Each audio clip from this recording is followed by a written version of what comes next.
Welcome back to another episode of the Pumped on Property Show with Simon and Ben. How's it going today, brother? Good, man. Like, just in the zone. Yeah, nice, man. I'm super excited to talk about today's video, which is designing your ultimate life. I've been doing some deep work recently, really trying to figure out what I want my life to look like in the future, why I'm sacrificing so much right now to try and have something in the future, and hopefully we can kind of get some motivation out there or get some ideas as to what we're working towards, so that might make it easier for you to figure out your path as well. I love it, man.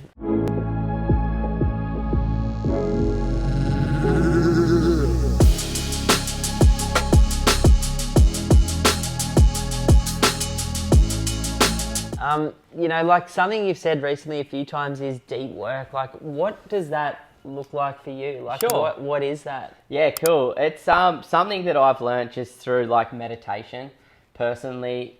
Deep work is looking at yourself from a more holistic approach and, trying to figure out a bug that's been flying around. Did you just swallow? It just went straight to my throat. Where's your water? How deep is it? It's in there. It's morning tea.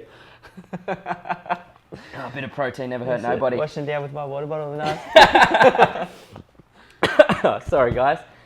It's like really buzzing. Looking introspectively at your life from a holistic approach and thinking about what it is that you want. So, really figuring out the actions that you take, how they impact your life in every way. So like every single thing that you decide to do, what type of food you eat, what type of water you drink, what type of information you consume, how well you sleep, what type of work you do, what type of physical activity you do, like all of these things, all encompassing to figure out how to figure out this weird world that we live in, right? Because it is such an individual experience. We've all got different goals, we've all got different aspirations, we've all got a different view of ourselves. So it's like doing that deep work helps you figure yourself out so that you can stay on your path. I love that, man. So, excuse me. I think that really leads into like the first thing that we wanted to talk about. Now, when it's talking about designing your ultimate life,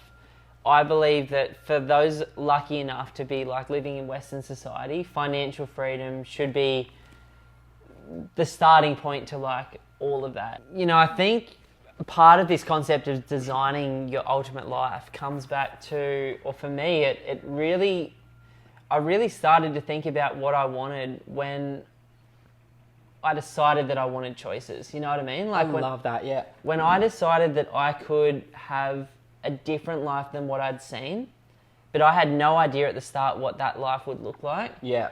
That concept of like, I am hungry for finding out something that works for me. Yeah. Not something that I'm supposed to want or something that society said that I should want, but what does it look like for me? And I think you wrote a really, really good question there, which is like, what is your purpose for your passive income? Because it's easy to go, I want 100K a year, or I want $4,000 a week of income, but why? Yeah, why do you want that? And I talk to so many people every single week, and I'm like, what are your goals for the long-term future? Where do you see yourself? What type of life do you want to be living? And I talk to people, I want to own 20 properties. I want to have $10 million worth of assets. I want to have $500,000 worth of passive income. And I always challenge those people and say, look, that is awesome. You can have that if you want it. But why do you think you need that? I love that. And not only why do you think you need that, but what are you going to do when you have that? So what type of life are you going to be living? Because there needs to be a purpose there. And it's like, if you want to fly private jets around the world, if you want to have a $1 billion yacht, then, obviously you're going to need to go to that higher level. But if you want what we want, which is just like a content life with choices, then you don't need that much. So actually kind of doing this work helps. I love that, man. I was just laughing because another bug back, and I'm like, I don't want what Simon just had to eat a fly. I don't think anybody wants to eat bugs, eh? But, I like that, man. So I think for me, when I start to answer that question, like, out of the stuff that we'll go into around your rich life and your base life, like the allocation of that money, it's like, I don't really want to work in the traditional way. Like, I'm really looking at 4 days a week maximum for me. Yep. Feels about right, because I like to work in bursts. I don't like to work in a marathon, like a long term way. And I think 5 days a week feels like too much of a trade for me at this stage of my life with the young kids. Yeah, and I don't think it's necessary either. It's absolutely not. Like, we've found like our business does a lot of heavy stuff with a very small team, and I think you can easily do in 4 days what you can do in 5 if you take a systematic approach to managing your time and your calendar. And as like we were talking off camera, it's like, you know, maybe you have to work for a couple of hours on that 5th day. For sure. But like the idea is, you know, cutting it back to have a 3-day weekend, and I think it's just an outdated approach. You know, I think the world is different now, and because we're fortunate enough to make that call to go, well, I'm going to work hard 4 days a week and have 3 days off. Yeah. You can incorporate that into your life. And I know that's not achievable for lots of people, but, you know, I think for us, like, as I was saying, it's an individual experience. We've all got individual goals. And for us, it's definitely not working in the traditional sense and making sure that, like, we value time more than anything. Completely. So I love that, man. I think the second question that I asked myself when I really started to think about this was, outside of like, how do I want to shape my individual week or my individual years? It's like, I realize that, like so many of you guys, I'm not one-dimensional. Like, there is so many different facets to my personality, and sometimes I like working hard. Gemini, baby. Yeah, like I like training. I love spending time with my family. I like going on trips with my friends. I like having friends in my life. I love surfing. And I'm like, so many of you are the same, but society over time wants us to focus more and more on simplifying and cutting that back. And so I think a big part of my vision of the purpose for being financially free was so that I had enough time in my life to explore all of the things in life that I love. Because I feel like I'm that endless kid in the candy store when I'm truly being myself. I love it. And it's like, we want that. Like, there was a time where you could be called like a Renaissance woman or man, where you could just be a painter, be an architect, be an engineer, have multiple things going on in your world, and that was so socially accepted. But, you know, in the science era, we've just gotten so specialized, and I'm like, I don't want to just talk about property for the whole rest of my life. Like, and I know you might not want to be sitting there doing exactly what you're doing for the rest of your life. And so freedom from having to trade time for money allows you to like step back and go, well, what else could I do, you know, with that time? Like, how else can I serve? How else can I find fulfillment in my life? Dude, I love it so much. And having that driving purpose also helps you get through in tough times as well, in down years, or, you know, when you take a bit of a hit mentally or physically or something like that. You know, having a deeper purpose helps make this a bit easier, you know, a bit more manageable, because it is going to take a long time. There is sacrifices that need to be made. So having that bigger purpose, that bigger why, it's going to make it a hell of a lot easier. So I guess once you've kind of figured out your purpose, it's then about breaking that down specifically to what it is that you actually need. So I like to start with like a base life, like, and I call this like financial independence. And for me, that's just having enough money coming in passively from a passive income that pays for my life expenses. And that's not factoring in holidays or discretionary spending. It's like phone bill, electricity, rent, or water, like whatever, water, every single fixed cost in your life that is non-discretionary lifestyle spending, right? Yeah, and then when you actually do the numbers on this, you know, for me, it's pretty low. Yeah. It's like literally like 60 grand a year to cover those base costs. Which takes a lot of the weight off, because we think that we have to be earning massive money forever, and there's different life cycle stages, and obviously some people have an appetite for spraying cash, myself included. Lots of things around here. Me too. You know, but it's like I realize that if things were to go back to where they just essentially need to be in a hard time, I'm the same thing. It's like literally 65 grand a year, and I've got kids in private school, which pumps that up a little bit more. But it's like, to keep them in private school at 6 or 7 grand each per year is a choice. It's like a luxury that, you know, we're so lucky to have a fallback government system in Australia if that's not working for you. Yeah, exactly. You'd be shocked though, like when you actually like take your phone away from Telstra to Audi and go from $100 a month to 15 and do that across so many different areas of your life. Like, I used to think my base needed to be like 80, 90 grand, but it's really a lot simpler than that once you start like cutting away at the unessential. And then it gives you confidence as well. It gives you, like, it makes it exciting. It's like, wow, like I only need to get to 60, 70 grand a year passive to pay for my life and to live, like just to live and live a happy life as well. Because I recently had a week off work and it was during Queensland's lockdown, so I couldn't go anywhere and I couldn't do anything. I couldn't spend any money. And I recognised, and I'm like, this is pretty awesome. This is, like, I had such a fun week. I made the absolute most out of it. Now, I feel so sorry for everybody in Sydney and Melbourne that have been going through it for far, far, far longer than we have. You know, 1 week is nothing, and obviously you can find the fun in that. But if that was a reality forever, then I'm sure I'd be pulling my hair out and I know what dying, you're saying though. Like, the point you're making is, like, most of us enjoy the simple stuff, right? That's exactly what I'm trying to get at, yeah. The simple things in life, you can find that wonder and that joy and that happiness. Like, you know, for me, surfing is free. Like, all I need to do is buy a couple of new surfboards every single year, because it's like my Gucci handbag. It's like what I like to do. I want that in my life, and that'll incorporate into what we'll go into next, the rich life. But it's like, surfing for me is free. Spending time with my partner and my dog at the moment is free. Spending time with your family and your kids, it's free. Like, sometimes the best things in life are free. Yeah, I love that, man. And it's so true. Like, I sometimes feel like when you don't have a clear purpose or, you know, direction for your funds to go, for your money to go, like for Simon and I, it's so easy to know why we work. Yeah.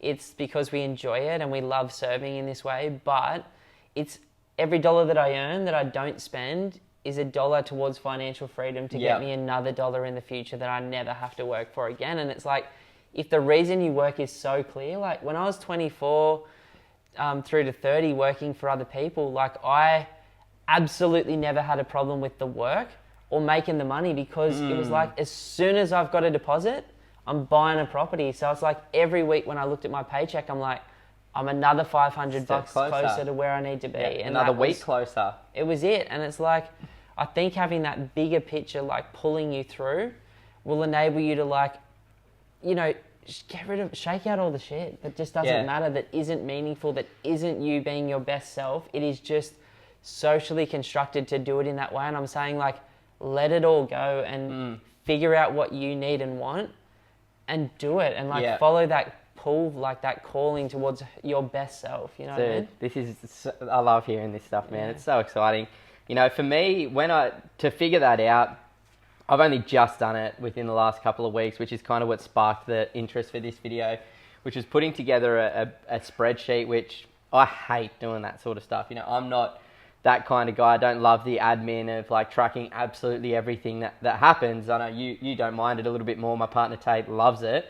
So she actually did it. And that's where I got this number. Like, I looked at absolutely every single expense in our life and every little bit of income in our life and put together this spreadsheet. And then that enabled us to figure out what this base level of passive income that we need is to achieve financial independence. But then I'm like, well, I'm not sacrificing all of this stuff. I'm not doing what I'm doing right now to just be financially independent, to just achieve my base life. And I'm doing it to have a rich life. And I don't mean a rich life as in lots of money, you know, doing this, doing that.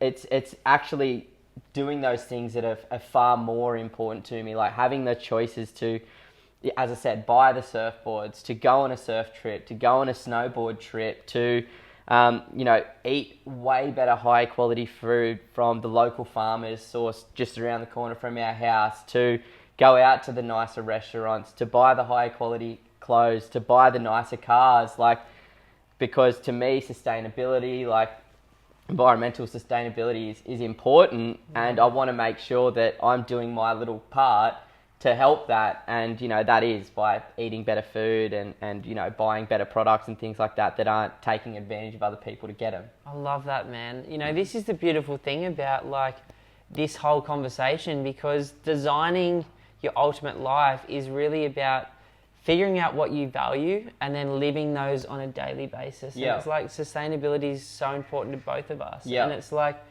it's so nice to be at a stage where I could afford to put solar on the roof because like I've got extra income from some of my investment properties to be able to spend it. Like I've moved into a place with 2 water tanks.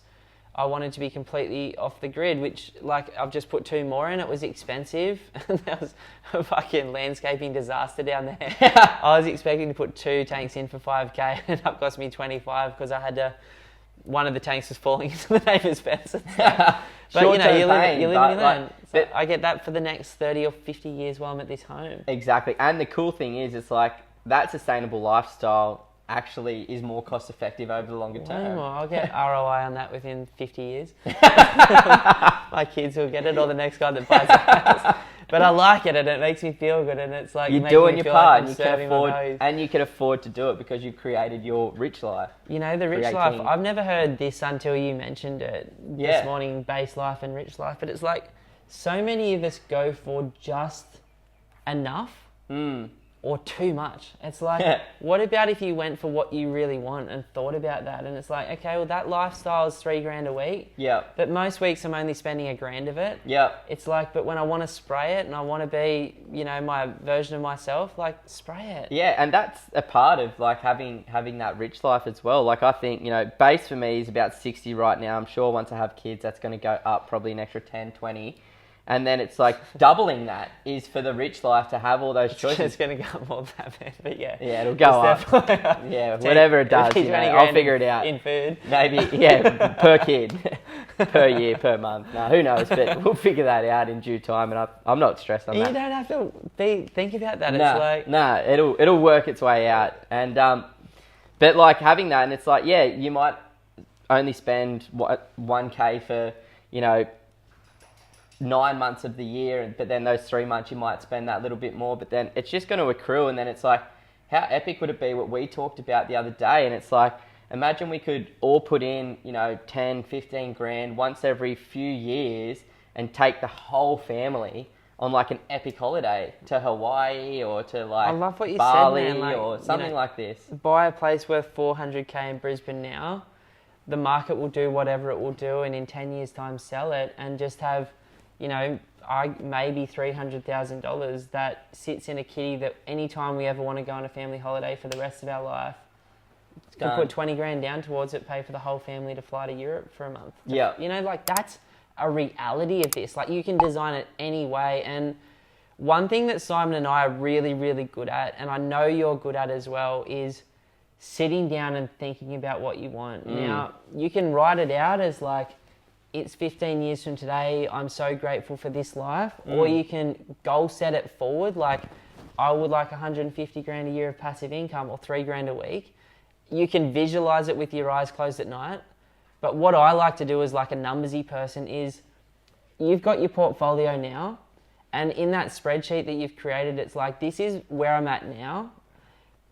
And so I do like current portfolio and then I do planned portfolio, and it's like, what does it look like when every property's owned outright, when I've knocked over or rebuilt the houses that I needed to, when I've got my costs associated with those properties to their lowest point. And then it's like, you don't just have to think about the future as a lofty thing. You can actually go year on year in 5, 6, 7, 8 years time by just copying the cell and pasting it in and see exactly where things could be if they work out the way. And if it takes 5 years longer or it's 5 years faster, whatever. But like, we don't have to, as humans with this incredible mind of ours, just kick the can down the road and go like, I hope I get there. It's like, you can just fully design it out and then just hope that this all works for you. It's funny that when you actually put pen to paper or actually put it out there, that manifestation, it actually makes it easier to achieve, and it actually happens a little bit easier when you actually put it down. But if it's just always in your mind, or you're just like,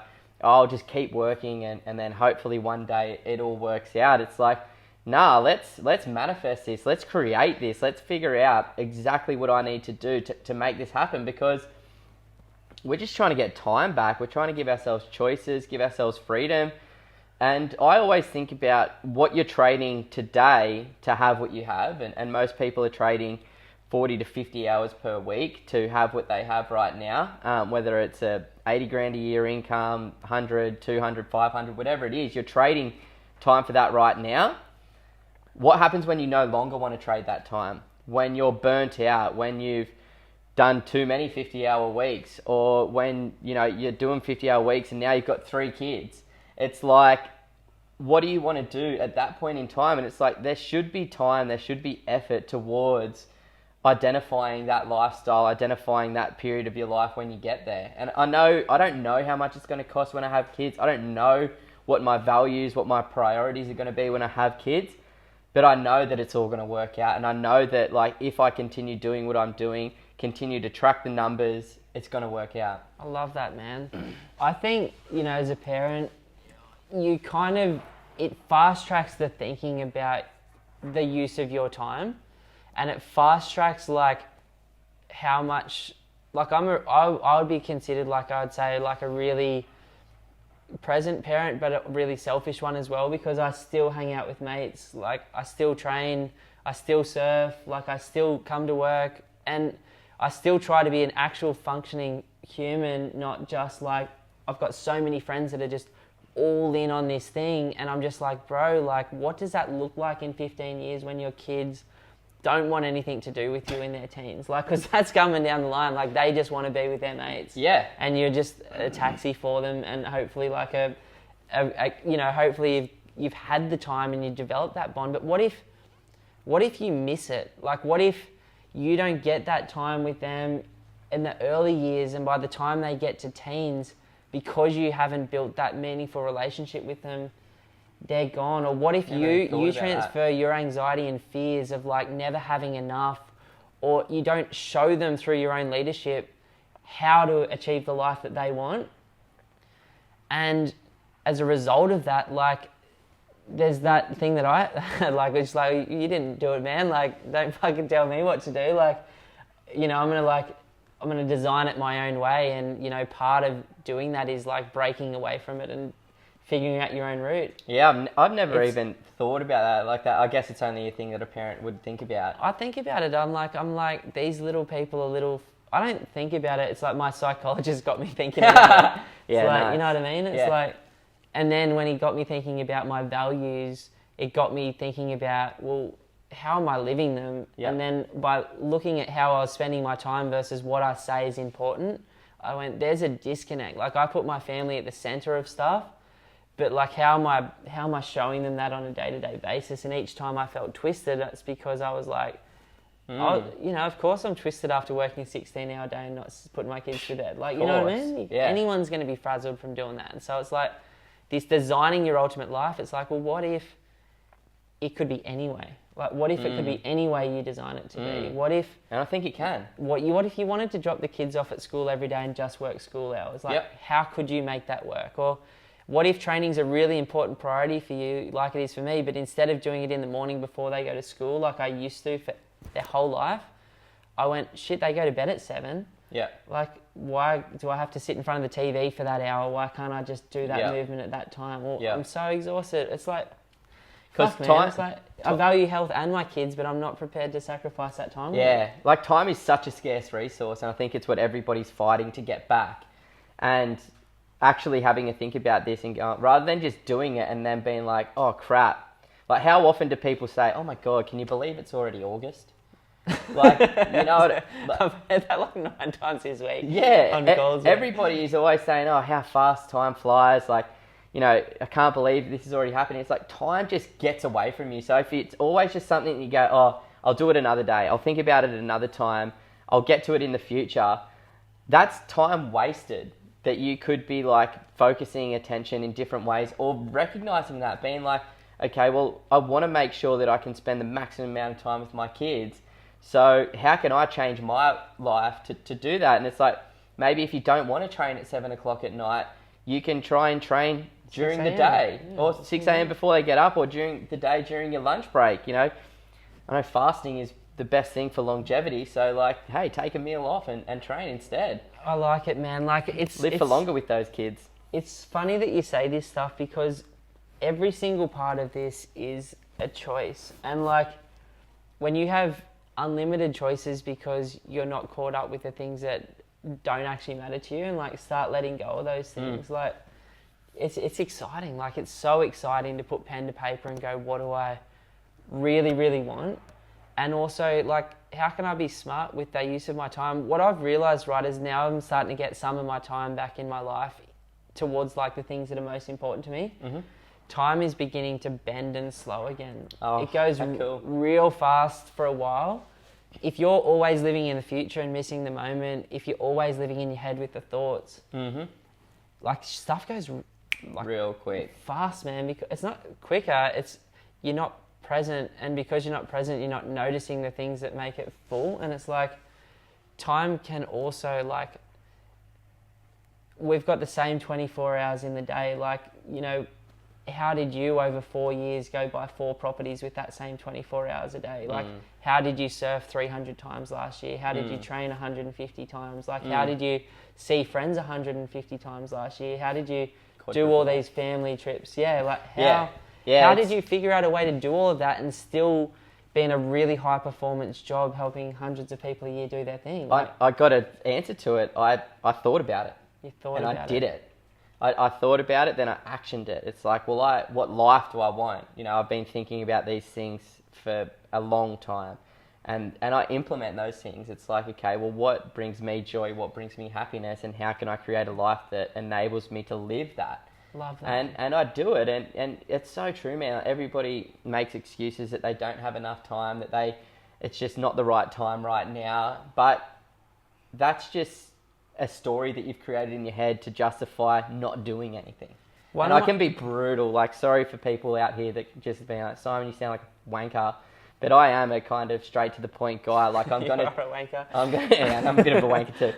I'm gonna tell you how it is and how I experience, because I know that this is a personal experience, and the way that I experience the world is so different to everybody else. But all I can say is how I'm experiencing it, and to me, like, I'm consistently positive, I'm consistently happy, I'm consistently doing the things that I enjoy, and you know, I feel as though there are a few things that a lot of people are aspiring to have in their life. So, you know, maybe doing these things actually works. Fully, bro. Like, I can see it working. The habits that you've had in place for so long, and the priority of happiness and joy in relationships is creating a overfilled life, like a full life, like where you've got not just enough to give yourself, but more for others. And it's a beautiful thing. I listened to this video when I was having really bad anxiety a bunch of years ago, and I watch it regularly. It's by a guy called Russ Harris. He wrote The Happiness Trap, and there's this little 2-minute, 3-minute video on his YouTube channel. And it's this story of these 2 kids, right? And one of the kids, they're both going to Disneyland with their parents in the car. Obviously, they're both super excited as kids going to Disneyland. And on the trip to Disneyland, one of the kids is like, are we there yet? Are we there yet? When are we going to be there? I want to be in Disneyland, and just focusing on the destination. And the other kid is like playing games with his parents on the way, noticing things out the window, enjoying his time, reading a book, like not knowing that he's going to get to the destination, but absolutely loving every step of the journey. Then almost when they're at Disneyland, the car breaks down and they can't get to Disneyland. And it's like one of the kids has spent the entire ride focusing on the outcome and completely stressed out and missed the entire journey. And neither of the kids are going to get to Disneyland, but the one that hasn't gotten there, even though they haven't gotten there, has enjoyed the journey in the process. The other kid is just absolutely livid and just can't get over the fact that he didn't get there, complains all the way home in the car. The other kid's like noticing what's going on, he's present. Parents fix the car, next day they both get to Disneyland anyway. And it's like, how do you want to live your life is what that video said to me. It's like, do I want to just be the guy that I was, which is just constantly chasing, pushing, focusing, pushing further, having an ego and an identity that's never satisfied, that's always in fear? Or do I want to live a life where I'm like, I accept that I'm just going to be scared shitless because I've got this brain that grew up with people attacking my village, but I'm going to choose to be present. I'm going to meditate in the mornings. I'm going to jump in the pool. I'm going to do some movement during the day. I'm going to choose to like spend some time with my kids before they get to school. I'm going to not work Fridays. I'm going to take holidays during the year. I'm going to take 3 weeks off every Christmas to just go, fuck, I'm exhausted, man. And I want to recover before I do it all again. Yeah. Do I want to keep working a job that, there's parts of this job that I can't stand, the same as your job, man. Like, let's get real, we're humans. The brain is always going to find something that it doesn't like in everything. But it's like, what? But can you find something that helps you get past that? Like, if you feel like you're missing time with your kids, like one of my friends said to me last week in the spa, he's like, I just stopped complaining about it and started to show up for them. Like, what can you do if you're present on your journey? And I think that's the meaning for life for me. And Lao Tzu, Jesus, Muhammad, the Buddha, like all of them, every great sage from India, Eckhart Tolle, Oprah, Richard Branson. What's real? They all get to the same point. Albert Einstein, like, enjoy the moment, stop sweating the small shit, and fucking live how you want to live, knowing that there's a bigger vision for your life, man. It's so true. And like, I think to have this, you've got to find the perfect balance. And I think all of those guys had that perfect balance. They had an idea of what they want in the future. They had a plan to get to where they want to be in the future, but then they just let it play its course. Let it take, trust that it's all, do the work. Trust that it's all going to work out, and just live in the moment. And do you know what they all had surrender. Sorry, I hate to interrupt you, man, but I have to.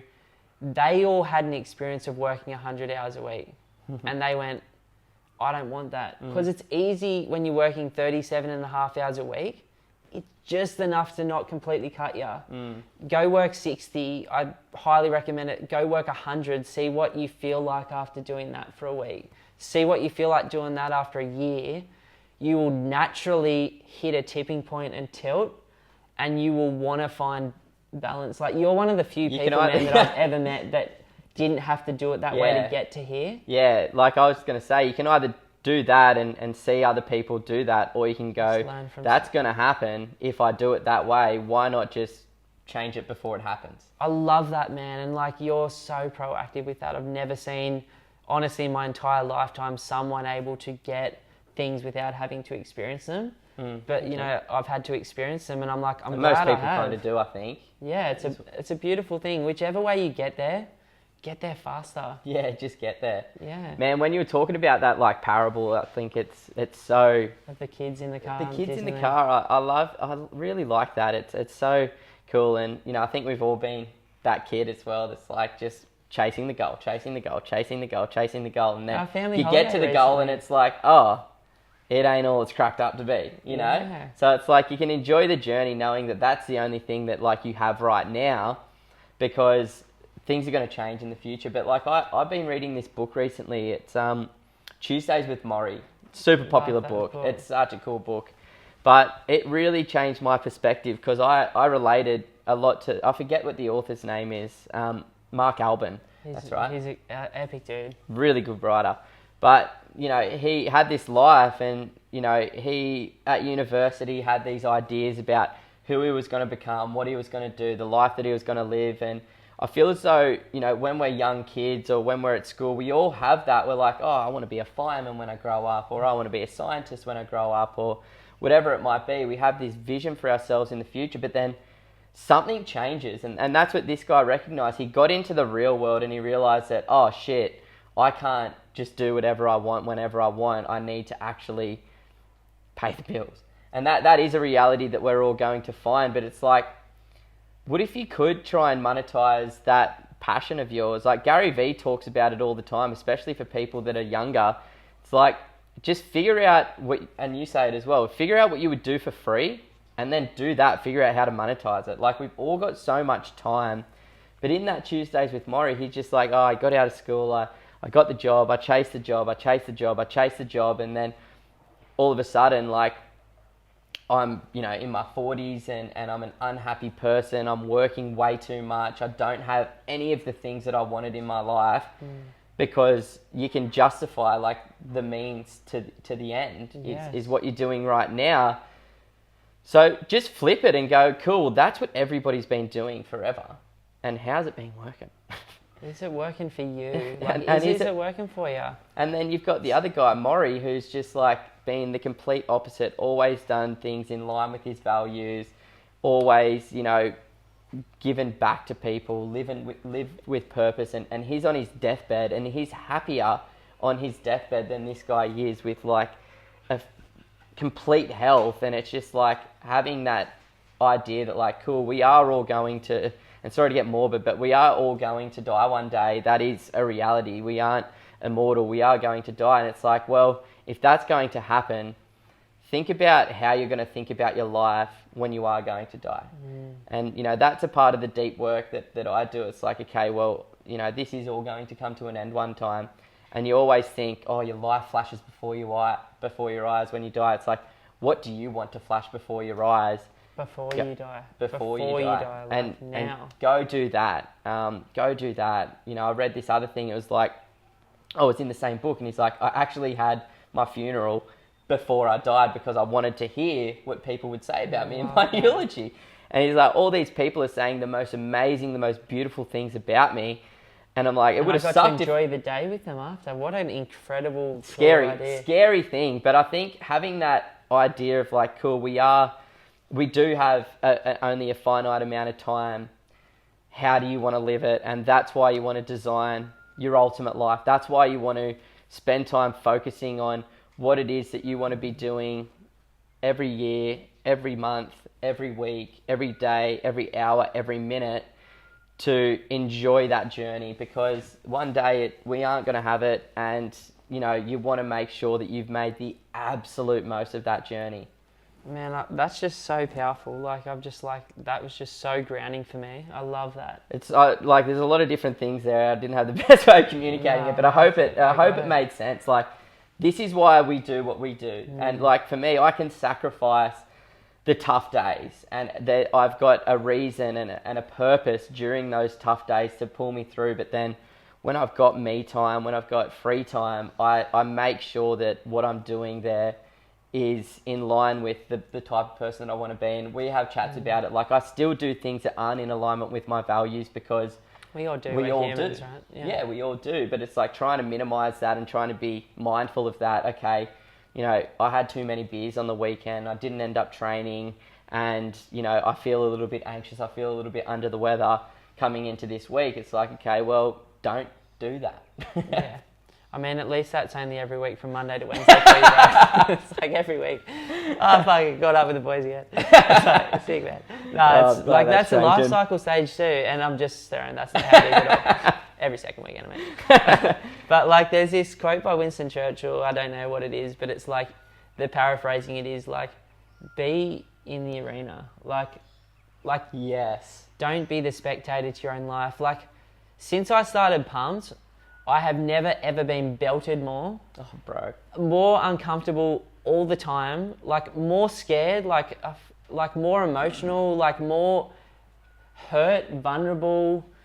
But I've never ever been more excited, more driven, more passionate, more in alignment with who I'm supposed to be. I've never been able to figure stuff out like I have. I've never been able to help people like I have. I've never felt like I was doing what I was supposed to be doing until I found this work. And it's like, I'll take the shit days or shit weeks or hard years or tricky clients over not fucking having a go. Because like, it is so vulnerable to be out there, but it is like so hard not to be once you've put yourself out there. And I highly recommend that for you as part of your plan. Like, find what you're good at, find what you enjoy, understand what you value, define what you want, and then just do it consistently. Do it. Nike. Yeah, just do it. Oh, fuck. That's a good book. Just read that. Yeah, it's a good book. Nah, look, I don't know if there's too many other things that I was kind of hoping to talk about today, but like, the idea behind this podcast, guys, was just another reason to do the work to figure out what it is, what your personal experience is, what your ultimate life looks like, and do the reps to get there, because what is the alternative? Like, that is the only question that you've got to ask yourself. It's either I do it or I don't. If you don't, what's your life going to look like in 5 years, in 10 years, in 15, in 50? What is your life going to look like if you don't do anything versus if you do it? I love that, man. And it's Simple. like, it's fun to have a passion outside your work that is completely new. Like, learning about property is fun. When I was working and I like knew what I was doing every day and it was pretty steady, property was really exciting. Yeah. It was like, oh my God, there's this whole new thing that I know nothing about that's taken me 11 years. I'm still learning every single day about it. I'm like... Yeah, it's still super exciting. It's like, man, like... But that's our passion. But we found it and we did it. You know, we found that passion and we're doing it and we're living it. You know, if you don't know where to start with like writing. I'm 80 years of age today. I'm so grateful for this in my life. I'm 80 years of age today. I'm grateful at 36, I stopped. Just figure out what you would let go if you were 80 now. Figure out at 80 what you'd be grateful for. And then just live for those things that you're grateful for now. Like, put those things into your life that are missing. Like, I didn't write more money, more properties when I did this. I didn't write more training sessions. I wrote like more surfs, more time with my family, more adventures, more holidays, more meaningful connections with incredible people. Like, more books that helped open my mind to the way things are versus like the socially constructed learning that I've had to like, I'm trying to unwind at the moment, you know what I mean? Like, and then if even all that's too much, just go, I'm going to be fucking financially free in 15 years and figure out how to do it. Yeah. Stock, shares, crypto, business, your job, just figure it out and then do that. And then at that point, when you've got all of your time back, it'll come like a wave and the universe will fill it with like whatever you're supposed to be doing at that time, or heaps of anxiety, and then you'll figure it out off the back of that. You never know, right? You never know what's coming. No, but thank you so much for tuning in and listening again, guys. We really do appreciate it. Please leave us a 5-star review if you're listening to this on the podcast. Please subscribe if you're listening to it via YouTube, and share this with somebody that might just be a little bit stuck in the rut or might just be struggling to commit to that next stage. Like, we want to create a positive community where, you know, people are talking about positive things, people are doing positive things, people are moving towards their ultimate life and doing what's required to have their ultimate life. So yeah, I'm super grateful for everybody that listens to this podcast, and super grateful that we get the opportunity to work together to have these conversations. Man, let's just keep documenting it and keep having these types of convos. Love it, bro. Thanks so much. Thanks, man. Oh, sweaty. So sweaty.